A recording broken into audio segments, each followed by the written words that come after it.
We are joined with a very special guest today. He is the analyst for the CCS Women's League team for T3H, known as Fraser.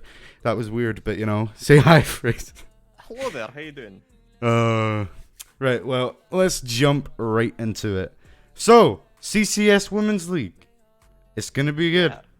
Yeah, I'm incredibly excited about it. I think it's about time that we've had a league which is dedicated purely to women who haven't previously been able to play in competitively.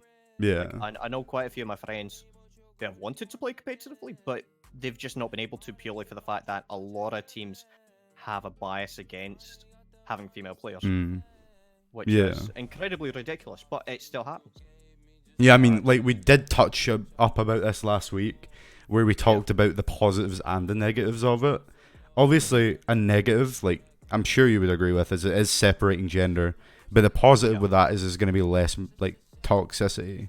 But there still will be toxicity. It's going to be hilarious to see everyone being toxic towards each other. I mean, in an ideal world, everyone would be able to play in the exact same league with no issues. There would be no toxicity. There wouldn't be targeted, right? Yeah. Unfortunately, we're not living in an ideal world, and we are still gonna get people who are complete assholes about it. Yeah, so, no, 100%. That's gonna happen. I think we're pushing in the right direction. You know, it's giving players the opportunity to play. Yeah, that's what I like about it. Is it's giving women who previously might have not gotten into competitive or have tried and have not been able to get through with a team the opportunity to show what they can do. I mean, I remember one of the players on our team, Aztec. I met her at Epiclan back in March or February or March. And she wanted to play initially with one of the teams. However, she didn't feel like any of them would take her seriously. So in the end, she worked as an admin for the Siege stream. And I just think that this is a massive step up in terms of allowing and enabling players who previously might not have had the opportunity to. So it's absolutely fantastic. Obviously, like, there is going to be negatives about it. Like, we touched on this last week with Bella. Well, everyone says that the admins in the Twitch chat are top notch, but I feel like there's still going to be an influx of shit going to go down and toxicity. But, like, at the same time, it might not, it might make the community see professional play for women in a different light. I feel like it's important to remember that you're always going to have an influx of toxicity, especially for a brand new league. Okay, whenever you start out with something new, people dislike that. People don't like change.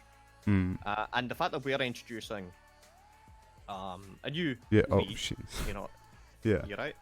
No, I still quite done something. I needed to edit something. I forgot my chat doesn't stay up that long.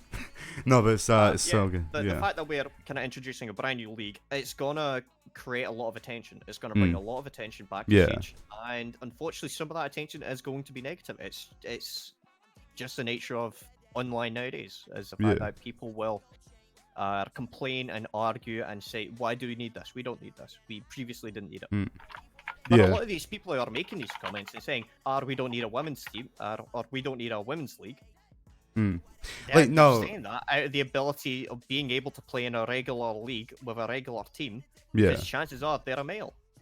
And they haven't had that gender bias against them. I mean, I will say there is a lot of toxic masculinity. Yes. But, like, it's not as big as... Right, to be fair, right, there is... It's been proven there is some of that, but it's not as big as people think. Like, it's just certain individuals. Not everyone's a fucking dick online.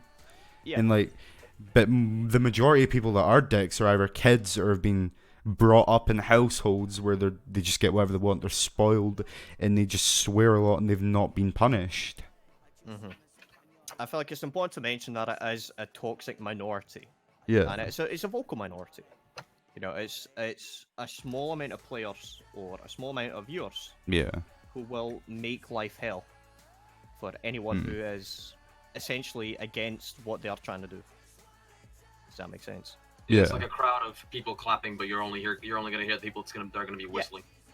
Exactly. You're not going to see a lot of the times the positive individuals will get kind of shouted over by the toxic few, and you'll see it in Twitch chat all the time. You see it all the time. Yeah. Where the few dickheads in chat will ruin it for the kind of the majority of the audience. Positive majority, yeah. 100%. And like other things, like as well is actually I want to touch on this as well. Is like game chat is worse, and like I feel like if it's brought to attention, and then like dickheads that do all this shit on Twitter, or end up within games and they notice it, they're just gonna get verbal abuse. And like I've noticed recently, the verbal abuse. Do you know the verbal abuse is worse on TTS than it is on the main server? Oh really? Yeah, that's why it's been nicknamed the fucking toxic tryhard server. I feel like I generally stay away from the TTS. I generally stick to the live servers. But there has been an influx of toxic players going onto there basically to fuck around. You see it all the time. We've just small minor things such as like banning out the new operators. Why? That's the thing though, is like I was on TTS yesterday, like playing solo, and naturally it was 2 days ago. Playing solo, and I got in a game with 2 French people and 1 chill ass fuck guy. Well, 2 chill guys, and all they were doing was just saying, "Shut the fuck up, you Pega," but like the R word. I'm not trying to get censored on this bitch, and that's all they were saying. And I was just like, "Shut the fuck up," and muted them. And then they were trying to surrender, and to piss them off even more, I legit just cancelled the surrender. The amount of times that I join into a game and I join in and I say, "Hello there, how's it going? How you guys doing?" And I try and start off with a positive atmosphere. Remember? And the first thing I will hear is, generally speaking, an Eastern European or European person, usually male, shouting at me saying, "Shut the fuck up." Yeah. Or like, shut the fuck up. Like a lot of those people, a lot of them have come from CS:GO. Because I remember, like back in the day, like this is why I consider Operation Health to be like the fucking golden age of the game. Is that like around that period, like a lot of CS:GO players was just kind of like discounting Siege, and the community was just really kind of nice back then. You had the odd toxic, asshole, but they were really rare back then, like really fucking rare, because the community was just so small and tight knit that it was fine. Yeah, I feel like it's, especially considering we're into the 4th year, 5th year of Siege's development cycle, we've seen a lot of people come and go over the years. Yeah. 100%. And unfortunately, that's just going to happen with every game, is that the community will change, and the audience, and the the people that play this game will change. Some of them will kind of get bored of Siege and then move on and they'll find another game. As you said, some people will move from one game to another, like people coming from CS over to Siege, looking for a new avenue, or a new game taste. Yeah. I just got awkward. No, but what I mean is like, by that, definitely you see a lot more toxicity in males on the game, but there is females that are toxic as well. Like we can't deny that. Like in one instance, well, I've told this story like 3 times now because Bella's been in the show twice, but this is the 3rd time that I'm talking about it. She told me once on the show that there was a woman in her game that was fucking being toxic to her and all that, and saying go back to the kitchen and all that shit. Women on women, Jesus.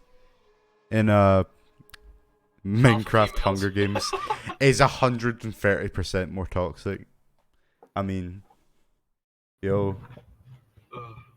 If Minecraft Hunger Games is toxic, then I don't want to see Roblox. I remember Minecraft Hunger Games. I remember the walls. That was a good one. Yeah. I used to play that on a fucking E-Machine's laptop. That was fun. That was probably peak of entertainment. Yeah. And like other things as well is just over the years, like gaming has just become more toxic. Like back in the Halo 3 days, like the peak of toxicity was definitely Keemstar. I mean, it's important to highlight the fact that back when back when we were younger, when like Halo 3, was like a big thing, and Halo 2, all that, there wasn't really anywhere for people to be toxic in a mainstream environment. Yeah. You didn't. Twitch didn't have, exist. You know, Twitch wasn't very popular at the time. You know, because that was like Justin TV, in its early stages. Twitter was a different, audience. Yeah. There wasn't really anywhere for the toxic players to be toxic besides in game itself, right? You didn't really see people going on to, kind of a public platform. It would just be other players. It would just be either in game or an Xbox message. Yeah, Xbox messages all the time, like your mum's a penis. I fucking hate those. Like there was this one. Do you know you used to be able to Google people's Xbox accounts and it would tell you where they live and all of that? It would tell you their information. I did not know that. No, legit. Some guy was talking shit in an Xbox message saying he's a hacker and he would kill him and all that. And the guy Googled his fucking gamer tag and found out where he lived and his full name. Oh, God. What the fuck? I was like, wait, what? Excellent account management, Microsoft. But this was like years ago. This was like 2008, 2009. This is like a decade ago. And Jesus, to see how far we've came, like we've got all this fucking software shit to protect everything now. Software shit, yes, best meme. But yeah, we've got all this protection, antivirus and stuff. And obviously it's better. On the rise VPNs are as well. And you can't Google where people live anymore. You can't Google their gamer tag and it'll show you like everything about them. Oh no. But anyway, let's get back to women's CCS in the team. So, I have high hopes for this roster. Yeah, I'm excited about it. I mean, obviously, you're going to have the same problem with any kind of up-and-coming league where, obviously players are going to be coming and going, and nothing's very stable right now. But the fact that we've got a very strong roster and a very strong lineup, I'm inclined to say that they're probably going to stay together for quite a while. Before... I mean, they were pre-founded, so... Before they joined T3H, they were... I forgot to change the guests. Oh god, I don't sound like Bella. Do I sound like Bella? No, you know what? Sorry, this is the most unprofessional like LambCast I've ever done. No, but no, it's been a stressful day, guys. It's fine. I'll sort it. I mean, yeah, because as you said, they're pre-founded. Unless Bella, do you want to sort it? And they previously knew each other. They previously played with each other for months, and I think it's a strong setup. It's the exact same with other teams like Team Queen. A lot of these teams, specifically the U ones, were founded during the Gaming is Fun, kind of women's cup, which was I believe 2 or 3 months ago. And I've got high hopes for them. I think they are a really good team, strong lineup. Hopefully everything's going to go well. Yeah, no. But yeah, no, I feel like it's going to do good. And I feel like we, as an org, I think they'll do us good. They'll do us proud. 100%. And, they're nice people as well. I've been in Canary's chat a few times. Been very nice. Yeah, I mean... it's individually they're all fantastic people. I've known most of them for at least a couple of months. Yeah, and they're not toxic players. I mean, they are when you consider the fact that they team kill every other fucking game. Yeah. Oh god, throwing them under the bus. The first VOD review I did for them, specifically under T3H. Yeah. I believe it was round 7. Aztec team killed Melanie. Hang on, let me see if I can pull it up here. The my VOD review of it, and I'm basically just like in the VOD review, I'm super fucking serious, writing everything down, and then there's just like a side note. Yeah, they fucked up. They team killed. This is a okay. Have they practiced a lot as a team in scrims? On and off, yes. Previously they mostly practiced for the Gaming is Fun Women's Cup. So I believe they've only done several scrims under T3H, specifically for the CCS. I think they're a strong team. I think they probably just lack... I'm going to have to deny it, Kev. Team synergy at the minute. If I'm honest, I think that that's just something that will take time. Do you mean? It's the exact same you have with any team. You know, take even Pro League, for example, the integration of Uno. You know, individually, they're all fantastic players. Yeah. Every member of G2 are fantastic players. The problem is, it just takes time to build that team chemistry. Build that no, but the thing is like, they're all fucking toxic to each other, and they just put up with it. It's fucking hilarious. Like, have you seen some of the shit Fabian says? He said, Uno's always, you know, doing the duck face. No wonder he's not good at the game. Fuck's sake. It's just, like... I remember one of the tweets, though, that came out kind of the day after the majors finished. And it was basically, it's Fabian, as usual, in defense of Uno. Yeah. Because the amount of players and viewers out there who are insulting Uno and blaming him for their losses. Yeah, I found it right here, August 19th. Everyone who says it's Uno's fault can fuck off. You guys are stupider than a fucking tree trunk. I'll a bastard. Quote by Fabian there. Yeah. The thing about, like, Fabian and all that is, since they've had such a good run, like, as a team, and, like, they've had a few switches, like, Pharaoh was in, wasn't he? Pharaoh used to be in G2? Pharaoh was one of their subs, I believe. That was in secret as a main player. And, you can win everything forever. Right? Yeah. Like, that's simply put, you can win every single game and every single cup forever. Like, yeah. Eventually you're gonna slip up, and that's what they did against Empire. They slipped up. They fucked up. Arguably, Empire has improved drastically over the last 3 months. I would argue that they deserve this one 100%. They fought for that and they won it, and I think that's fair enough. I don't think anyone can blame G2. I think that they did a good job. I feel like, honestly, more than anything, they're just going to take this in their stride and they're going to take it as a learning curve. Yeah. They're going to learn that's the thing, is like, when you play games, like when you're playing in a professional level, you have to be able to adapt. Like, if you think of it, like adapt isn't a way of not, like, switching, like, fucking roles and shit. No, you're basically, you're taking you're taking all of the lessons on board and you are changing what you're doing up for the better. You're not changing out of... You're looking at what you're doing right, what you're doing wrong, and then you're saying, okay, we did this badly. How can we improve this? Yeah. And you're taking that in your stride. Yeah, switching roles can be good, obviously, because then if a case where you have to switch roles happens, then, you know, it's always good to be able to handle that smoothly and switch smoothly to different roles. Yeah, I mean, G2 themselves, they're not an emotional team. Yeah.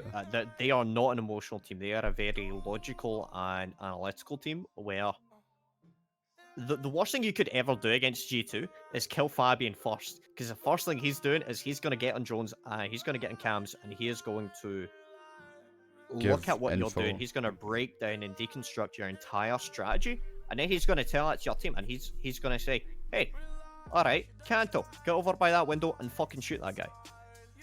Alright? Yes. That is the entire ethos of G2. Yeah. As their support players will deconstruct what's happening in a game, and then they'll send that information to the fraggers, who will act on that and get the kills and win the round. Yeah. And it's purely simple as that. Yeah, no. You know, like, look at Kanto Raketi. He's a fucking living weapon with a rifle. Fair. Like, he's a rifle with a rifle. He is a rifle with a rifle. You know, you stick him in front of a guy and he will kill that guy. You know what I mean? It's very simple like that. And Fabian is kind of the complete opposite, where it's like, if you leave Fabian till last, you're not really giving him the opportunity to fully look into what you're doing and how your defense is set up, for example. Yeah. Right. Whereas if you kill him first, first thing he's gonna do, he's gonna start looking at what you're doing, why you're doing it in a certain manner, and then how they can counter that. Right. Yeah. Also, something I would like to touch on is I don't know if you've seen, but in the chat and the streamers chat, Jay said that Intero was talking about how CCS, women's CCS was a good thing, and he was naming some orgs, and T4H got the big name drop. It was pretty nice. I didn't see that. No, was it in our streamers chat? Yeah, Jay typed about it, but there wasn't a link. Yeah, because it was a stream at the time. Yeah, that's fair. And continue.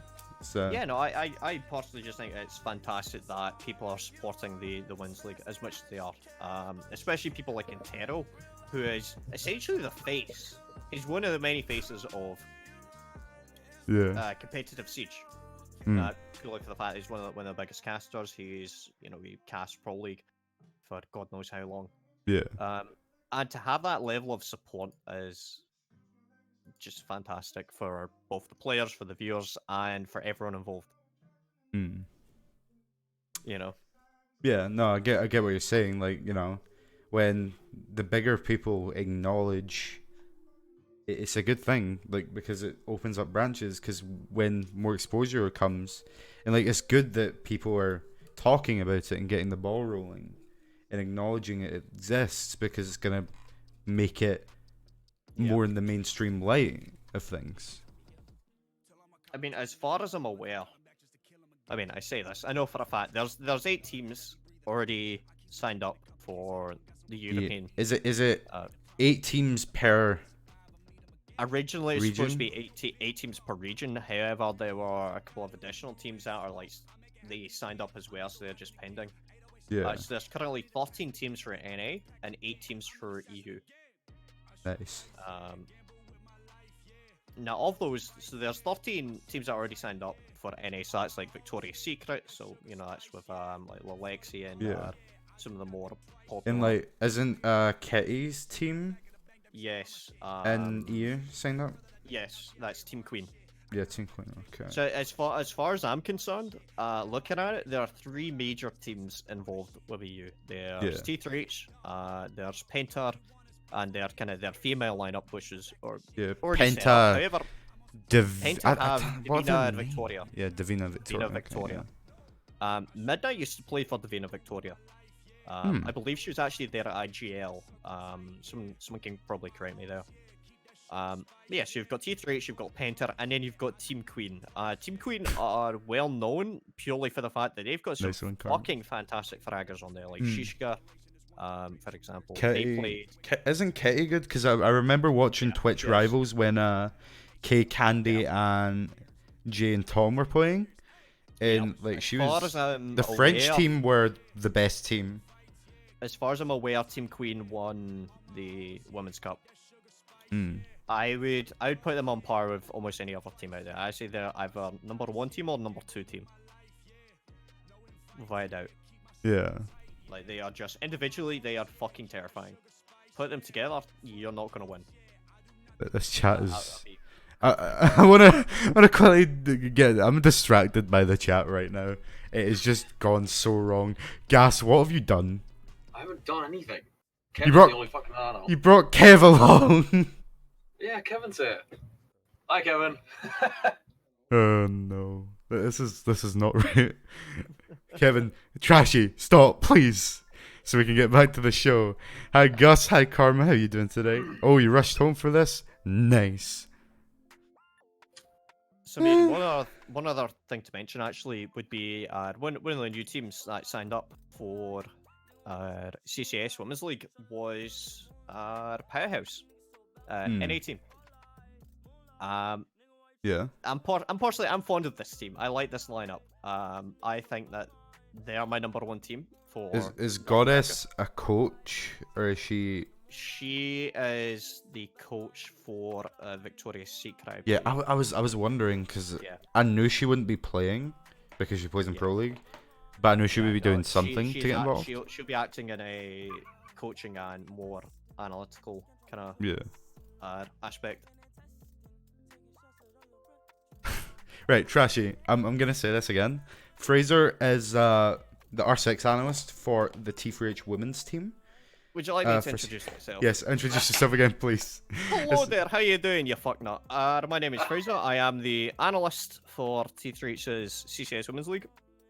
As well as a member of their stream team, I generally play a lot of Rainbow Six Siege. My favorite color is blue. My favorite Avenger would definitely be Spider-Man.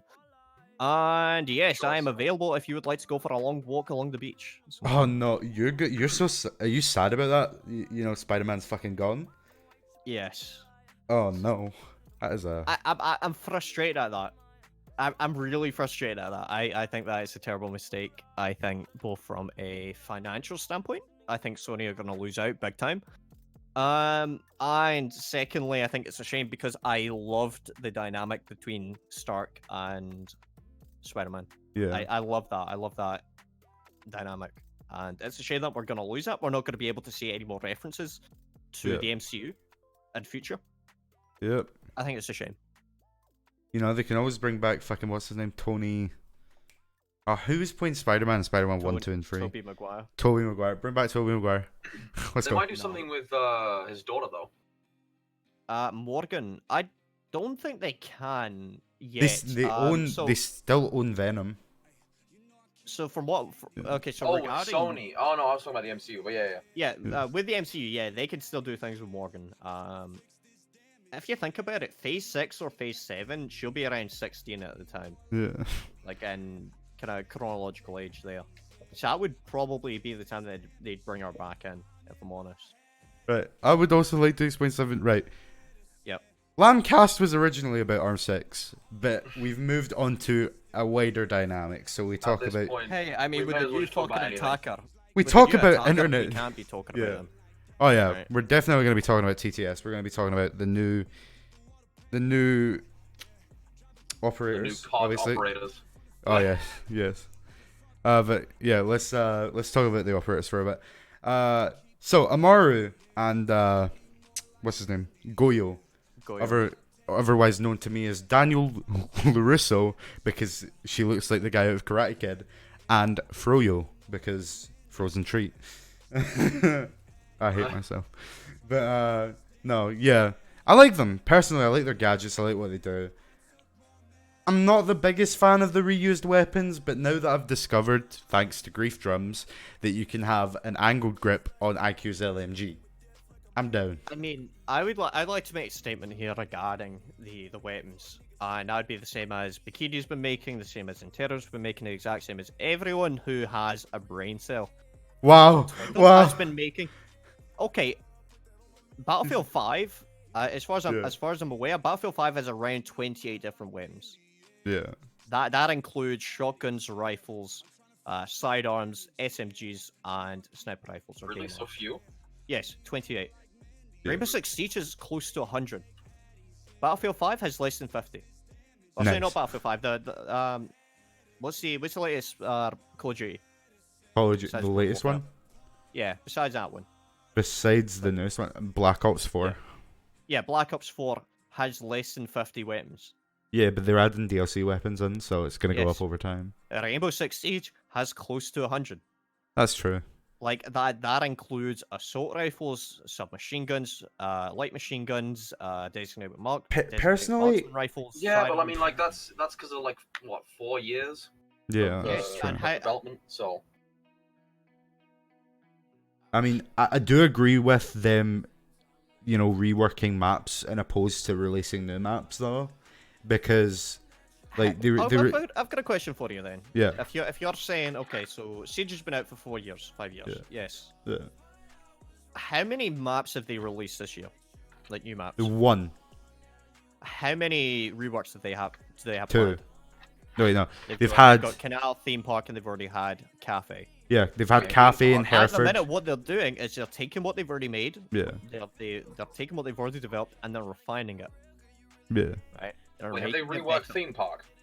Yeah, they are. Yeah, they're reworked. Oh, they're planning on it. No, mate, fucking, I loved Theme Park.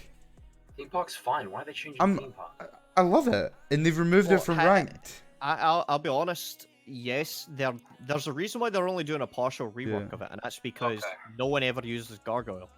Oh, fuck's sake. Literally the only thing that they're... Gargoyle's like the fucking site the that you meme. No, not to meme, but like you use that because no one knows how to like attack it. Yeah, because so no one fucking attacks high risk. But this is the thing, is that you're talking as a minority who actually actively use gargoyles. Yeah. No one ever fucking uses it because it's useless. It's true. I would never use gargoyle personally. As an attacker, the only reason you would go in there is if you're trying to roam clear. Or if you're rotating. That's literally the only reason. You never have people actively holding down there. Unless you're in there, like, as a site. You would never be down there. There's no point. There's no strategic or tactical reason to be down there. Right? Yeah. They're changing and they're reworking theme park to make it more viable. Yeah, no, but the thing is, though, is like, when I think about it, is like, when I say it, is like, that's the thing they should say. Yeah, but like, you say rework should be a side project.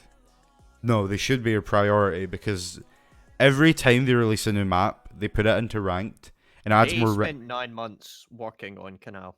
Yeah, as a full rework. That's the thing, though. They spent 7.5 months, as far as I'm aware, on Hereford base. Yeah, no, but like the Hereford rework is utter garbage. They fucked it up even worse. But Canal is actually a decent rework, and also Cafe is a good rework compared to the original Cafe. And well, I consider Cafe a partial, to be honest. But like, always I hate about this season is they're removing theme park from ranked, but they're keeping the garbage ass map known as Skyscraper in ranked. I like Skyscraper. I personally don't have an issue. I prefer. Don't you mean Tower? No. Tower is the Korean one that's been out of ranked for like. Skyscraper's fine. Skyscraper's great. Skyscraper as a map, I don't think it's a problem. I think that's the thing. The problem with it are the people that have glasses and can't see the amount of fucking windows on it. I can play Skyscraper fine, but you know, one map I would like to get removed. What is your issue? Okay, boil it down. What is your issue with Skyscraper? What is it?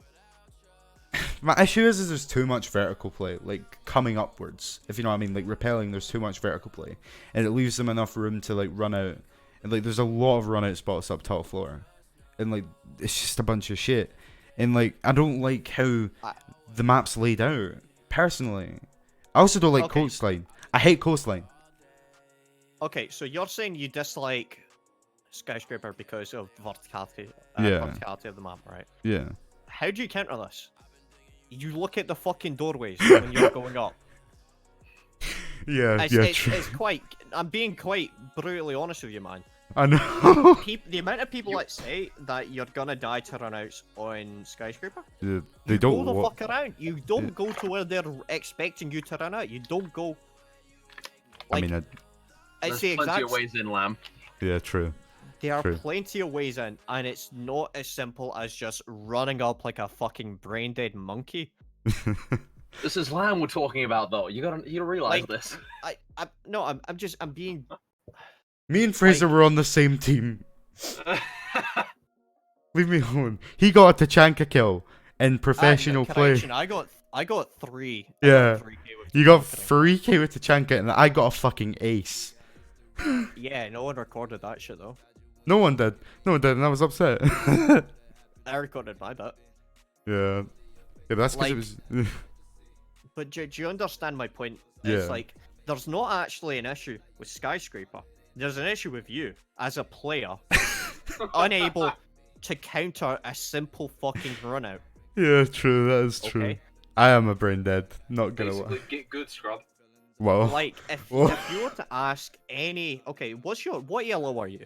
What yellow am I right now? Gold. Yeah. I mean, let's put it this way, okay? If your core issue as to why you dislike Skyscraper is because you get killed from somebody jumping out of a window. Yeah. Think about how dumb that sounds, that you're saying, hey, I want this out of rank so that way I never have to place. You're not improving anything. That is true. You're not improving yourself as a player. That is true. You're just making yourself more bitter towards the game. You're making yourself better towards the game and towards Ubisoft. You're saying, hey, I don't like the product that you've made, therefore I'm going to ask you to change it. Wow, King. It's a free kill. You expected it. You expect it, just pre-aim it. Yikes. Like, That is the most perfect way to sum it up. It's like you say they're gonna jump out of every window. No, they're not. They're gonna jump out of the same 3 windows. Like, True. if they're upstairs in karaoke tea room, then they're gonna jump out of geisha. That's true. They're either gonna jump out of geisha, or they're gonna jump out of what's it called? Terrace, right? Or they're gonna run out of the fucking black stairs door. One of the 3. So you just watch those fucking 3 whilst you're going up onto the roof. Yeah. Remember, all right? If they're in work office, you go around. Yeah. And so on and so forth. It's not as if they can jump out of every single window, because they can. They're limited to what? 3 windows? 4 windows? Like 3 windows, 2 doors? Like, I just feel like an idiot now, Fraser. That I die more to my own incompetency than to them running out of a window. Like, remember, a good player will always ask himself first what he can do better and what he's done wrong. Yes. Well, that's the thing. You're expecting Lamb to ask himself that question. Wow. Wow. The banter is shield nerf. Just a side question. Wait, like, do you mean as in shielded operators, or do you mean deployable? Oh, actually, yeah. I felt you mean like everything, like the fucking nerf. Everything. Oh, yeah. I think that the shield, as in the operator shield, needed a nerf purely for the fact that the hipfire was insane. Especially fuses. Well, like fuses, hipfire was the worst for it. What about the ADS change that they've done? What's the ADS change?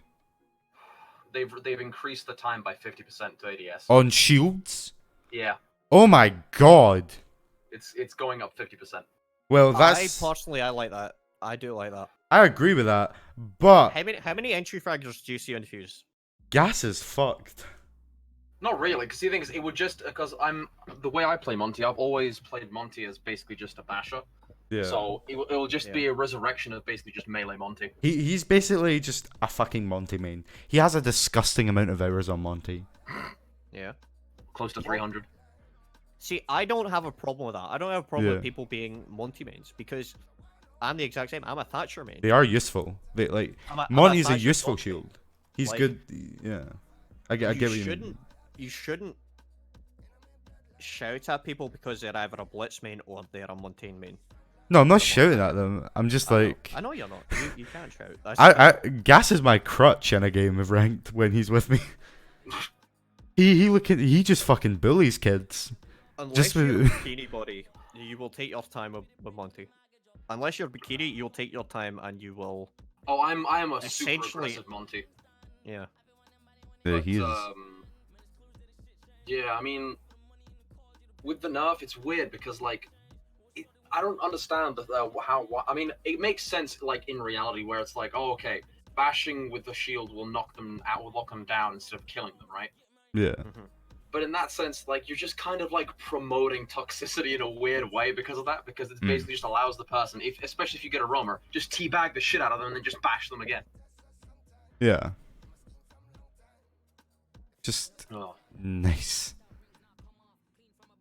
Countering shields is very easy, provided you're not in a 1v1.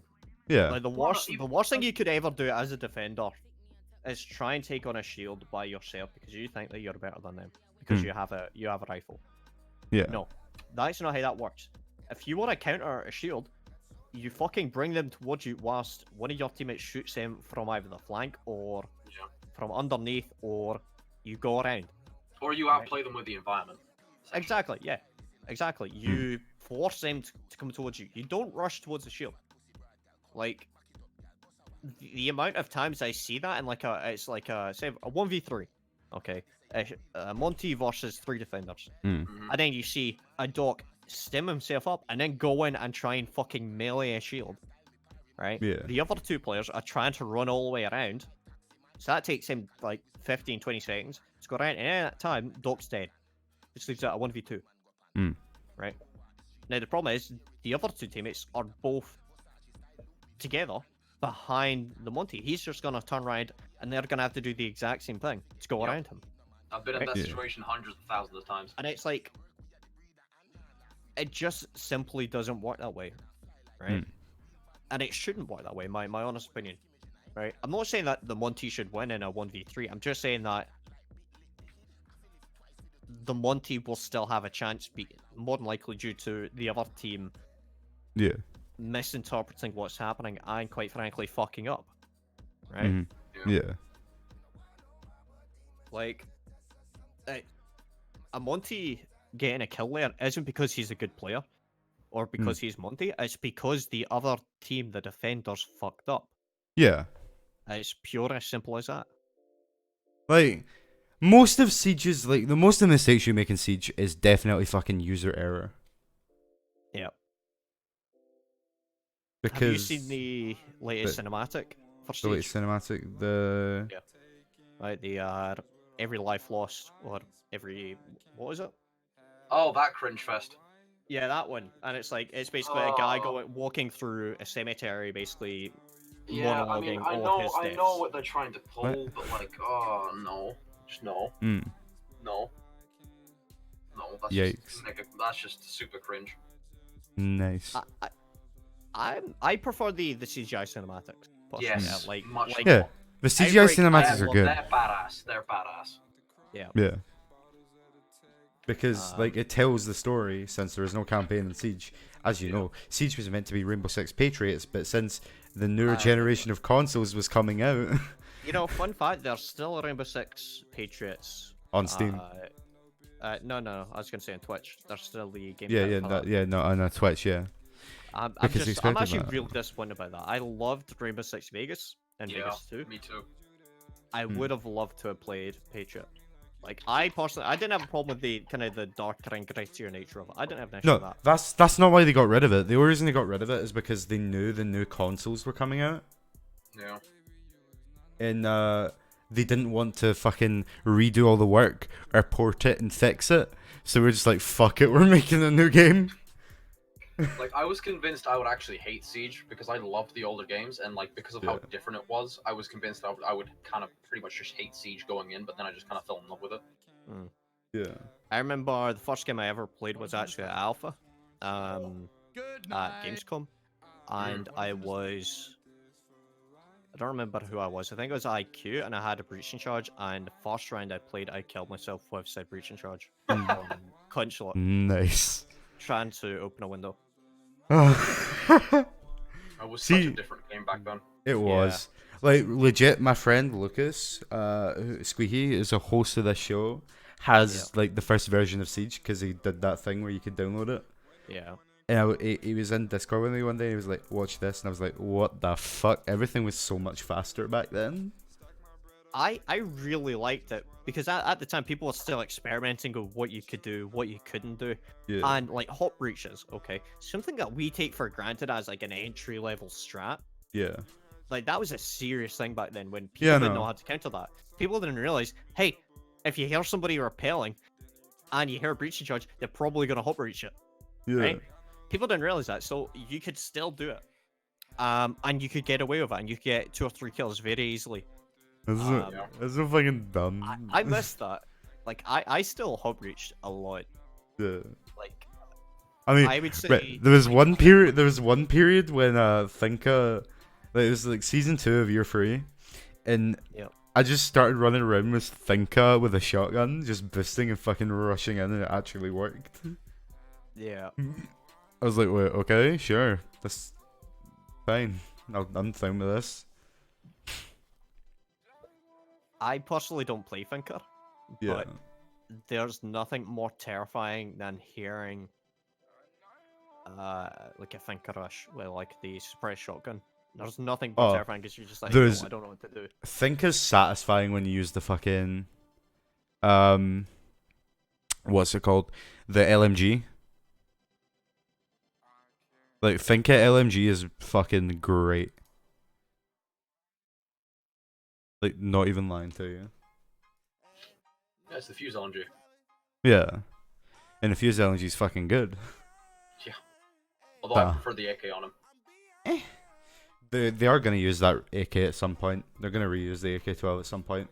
On like a more... I love the AK-12. The AK-12 is good. I want more AKs in the game. The AK, yeah. AK-12 fastest time to kill weapon in game. It's just no one uses it because... Chances are, if you're playing Fuse, you're playing with the shield. Fuck's sake. I mean, personally, I've been practicing with Fuse with the AK-12. Yeah. Like, no, because it has virtually no recoil. It currently has a noise bug, so every 2 rounds doesn't register. Yeah, no, that's the thing though. Is like they've got it on an operator with 1 speed. Obviously, people would want to use that on an operator with 2 or 3 speed. Yeah. I would never see an AK-12 on a 3-speed or even a 2-speed purely for the fact that that'd be overpowered. Yeah, but they would That nerf right it to there on a shit. 2-2 would be overpowered. Being honest, it's what the people want. Be. No, it would 100% be overpowered. As one of the best weapons in game. The only reason people don't play it is because 1, it's 3-speed. It's 3 armor. Yeah. Look at Gridlock. Okay, look at Gridlock. She's one of the most played 3 armor attackers. Yeah. Her weapons, the F90 and the M249 sword, they are strong weapons, and they have to be to compensate for her speed. Yeah. Like, there's you a see reason why the play a F90 lot has of next to Gridlock. no recoil. There's a reason why the M249 sword has a faster reload time. It's She's a to 1 make speed. them balanced, Yeah. right? Yeah. If you're to give her the AK-12, you could see that being played. You could. You genuinely could. You could see people replacing the M249 sword with the F90 for the AK-12. You couldn't see that being played on a 2-speed because then that would just be broken. Just pure and simply. Yeah. Like, it would cause an imbalance to the game. it would cause an imbalance in game. Like, who's the equivalent to fuse as 2-2? It'd be Jackal, the C70. PDW9 has less recoil than it already has in main build now. Shit is great. Like, that is a hipfire machine as well. The PDW9. I love it. Love it. But you know, we've kind of went away from the main topic, but you know, we're getting into near the end of the show. We got about 15 minutes before, you know, a usual show ends. And you know, let's get into a few of the extra segments. So Fraser. Yes, hello there. What games is you excited about? What games am I excited about? Coming up. Shit, that's the question. I feel like I'm the same as a lot of people where like I've kind of stopped playing new games and I've just stick to the same games that always work for me. So that's Escape from Tarkov, Rainbow Six Siege, Minecraft apparently. Yes. Good man. Creeper. Oh man. Probably Cyberpunk 2077. Yeah, Cyberpunk's gonna be I'm fucking excited about great. Also, Outer Worlds is gonna be good. That's made by the people who made Fallout New Vegas. It's basically just Fallout in space. Well, we'll see how their god awful engine runs. I mean, it can't be that bad. I'm excited for the new Elder Scrolls. Oh yeah. I mean, that's also the same engine since fucking Oblivion. Like, I know, but mods are a thing. Mods make the game better. Yeah, but that's not. That shouldn't. I'm always gonna say this. Mods shouldn't justify how bad a game is. I know, but I usually just download visual mods and like quality of life mods. A mod shouldn't determine how good a game is. Like, you shouldn't justify buying a game because hey, there are mods that'll make this better. I've completed Skyrim 40 times without mods. A lot of the time, I'll just give up with Skyrim after I spend hours and hours and hours downloading mods and getting them to work, and then I'll play for like 2 or 3 hours, and I'll just say, "Oh fuck it, bored." The thing is though, is like I now have to. I'm not good at modding. I just basically use Nexus Mod Manager, like the old one before it was changed to Vortex. But I want to but my mods worked and my game looked good. But now I don't want to use Vortex because Vortex is such a shit modding system. So I'm gonna have to learn how to use Mod Organizer, which is complicated as fuck. I'm also slowly becoming convinced that Bethesda are actually being affected by the whole modding community in general, because they're basically just thinking, oh, they're trying to sell legit what they've done. We don't have to really do that much because then the community's just gonna finish the game for us. You know how the Creators Club do you know the people who make the mods, they only get paid for the mod. They don't make money on sales whatsoever. they actually don't. Like, they legit sign a contract, then Bethesda owns that mod. They sign that contract, get like £500 then Bethesda profit off of it. Bear in mind, these games have a lot of players on console as well, and they will be buying mods. Oh yeah, for sure. I mean, fuck it, £5 is... Yeah, sorry, I mean, £500 is quite a lot. I'd take it. Mew, we were originally talking about the TVH Women's CCS League, but we have moved on to the segment about games. You know, because it's not just a Siege podcast anymore. No, but, like, legit, it's a bit scummy how they did that. They legit sold their mod for... I mean, like, Fallout 76 was just, like, the clear indicator that they are just money grubbers now. Yeah. They're just complete money grubbers. Oh, fuck's sake, Mew, I have to... Yeah, I mean... I kind of wish I had the patience and the motivation to go back and play through Fallout 4. Yeah. Mods. Like, I really do want to go back and play through it and have like a Stalker-esque kind of playthrough. Yeah, I mean, I've seen that. That's fucking insane. It was fantastic. Yeah. Like, all those older games that were like that are very nice. I like them. And, like, just games over the years have gotten less fun. Maybe that's just a depression kicking in. Yeah, maybe. Maybe it is. But I'm inclined to say it is. no, but games I am excited for. Definitely new COD. Definitely. This may shock a few people, but I brought out the PlayStation just to play the alpha, the weekend alpha. But I didn't know I could until I did. But I plugged the keyboard and mouse in, so it's all good. I wasn't playing with controller. We're good. I was smacking kids. Why did you buy it on the PS4, Mew? It's cross-platform.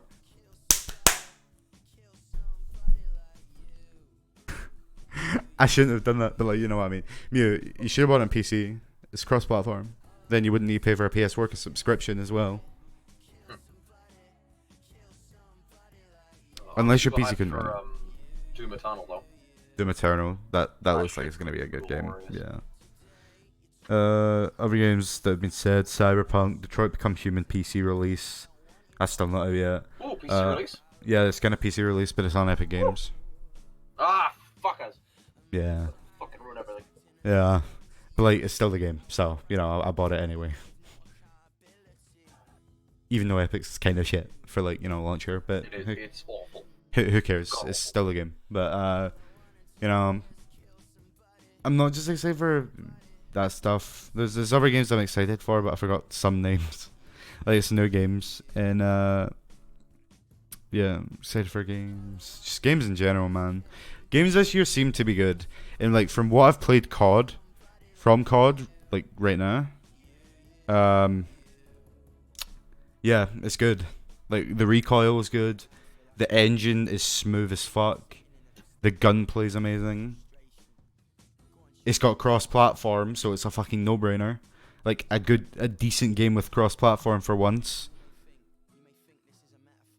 I mean, for me, I'm more excited about CCS. Honestly, yeah. More than anything. I'll be perfectly honest with that. I'm incredibly excited to get back into gaming analysis. It's been a while since I've been able to do it.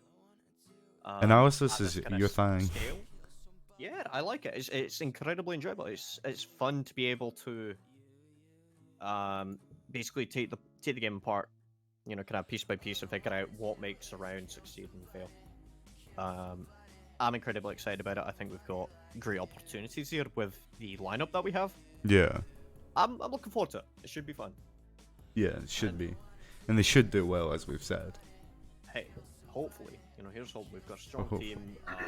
There's no real reason well, looking from what I've seen, they've got good chemistry as, like, players. So, like, as I've watched streams with, like, Midnight and Mel playing, and, like, you know, they have good chemistry. They're not fucking yelling at each other and shit. What makes me happy is watching the scrims and then seeing one of them team kill and then hearing it on the comms like a couple minutes later, like, oh shit, I'm so sorry, and they're like, no, you're not. It's just like, it's the dumbest thing ever. It's like they're in like a fucking like a 2v3, and they're arguing about whether a team kill was accidental or not, and I'm just like, are you fucking serious? Give us a fuck, just play. And I'm just like writing in italics on the fucking VOD review. I'm just like, unsure whether this team kill was on purpose or not. We'll find out later. Jesus Christ, Fraser. It's good chemistry. They have good chemistry, and that's what's important. Is the team that plays together sticks together. The team that sticks together usually fucking wins. Yeah. You know, whether it be purely by the fact that they are able to communicate effectively, or because the other team's fucking rage quit and they get a default win. Who cares? Yeah. Our team wins. That's what matters. You know. At the end of the day, for me, all that matters is that our team is playing the best that they can. And myself, as a kind of in a support role as their analyst and our new coach, it's going to be important for us to be able to help them analyze what they're doing right, but more specifically what they're doing wrong, right? And then figure out, okay, so you manage this attack. Say, for example, they are playing Cafe and they do a top player down, okay? Yeah. And they're doing really well at taking piano, but the problem is they're being very repetitive with that, and they're being very predictable with that. So we need to we need to work on things and kind of liven things up by swapping it up. And okay, yes, you managed to take piano every single round. How about instead of trying to take from piano, you take from the bottom floor, and then you push up and you clear up and you do your own clear, and you do that very successfully until it works, and you're very efficient and productive with that. And then swap it up again. Fraser is the analyst for the R6 CCS Women's League team for T3H. And he's a streamer. For fuck's sake, stop asking who he is! Hi there. How are you doing? I knew that. Would you like me to do my do your grand... Hello there, how you doing? My name is Fraser. I am the analyst for T3H, primarily for their CCS Women's League team, previously for their academy team. I'm well known within the UK community for my love of Tom Holland and of Dutch beer. Dutch beer is absolutely fantastic. I just expect you to say, now stop asking, who the fuck up? Oh no. No, but like, no, that's this is funny. Funny guy. I love this. Yeah. This is a good show. Good show. Yeah. No, but also, no, I'm not ending right now. But we've also got like one more segment, and I was wondering, is there anything you would like to ask us, Fraser? When can this torture end? Wow. Whenever you want, buddy. That's your cue to end. Okay, I've got some questions for you. Yeah, go for it. Are you excited about the UK Premiership? What's your thoughts on the kind of teams that are currently playing right now? Who's in it again? I haven't checked. No, but like, yeah, though. I like Prem. I do love Prem. Like, obviously, you know, I've played Prem before. Promos. Never got further than promos, but you know what? Had myself a blast. Honestly, it might be a good show. It might not be a good show. You never know. I feel like one of the things that makes the UK Premiership so remarkable for me is the fact that we have generally the same teams. You'll generally have T3H, Horus, Evo Esports, Secret, Navi, etc., etc., etc., Eminem. We all have the same general teams. Yeah. And then we'll get a couple of up-and-coming teams that are made up of individuals who are always looking for a team, right? Yeah. Have you ever noticed that it's always the same 7 or 8 players that are looking for a team? It's yeah. It's always the same 7 or 8, and I'm not gonna call out names. I'm not saying names, but you do see a lot. You do see a lot of team jumping. Like as in the recent months, I've seen a shit ton of team jumping. So I'm incredibly excited about it. I think I'm definitely a Navi fanboy right now. For Pro League, I'm a Navi fanboy. Are they the only UK team? Eminem. Yeah, the Eminem roster are absolutely fantastic. Yeah. No, what I'm saying is Navi the only UK team in Prem right now? Well, I know the organisation isn't UK, but like the UK got kicked out. But they're in TIA, aren't they? I think they're Challenger League again. Yeah. But yeah, like Prem has been good. It's been really fucking good. And, you know, unfortunately, a few of the players from our team are now gone.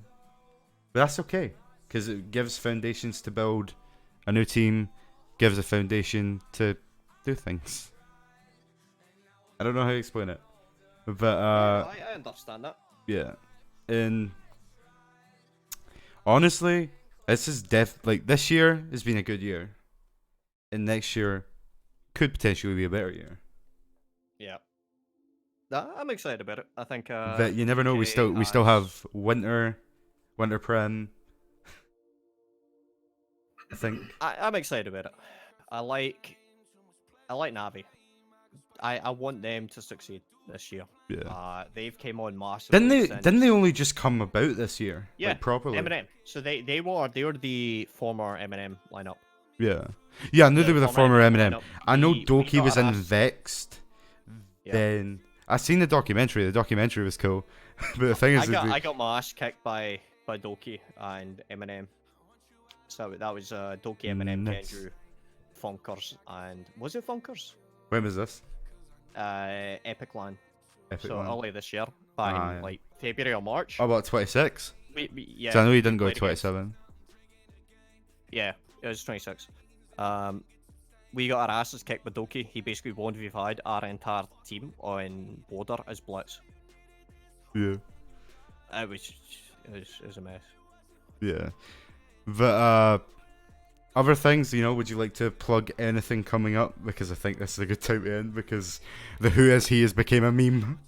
Not really. I generally stream Monday, Wednesday, Friday. Yeah.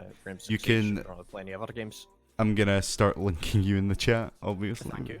I generally stream Rainbow Six Siege. Usually ranked with some friends or just casual fucking around. Twitch.tv/Fraser_. Yep.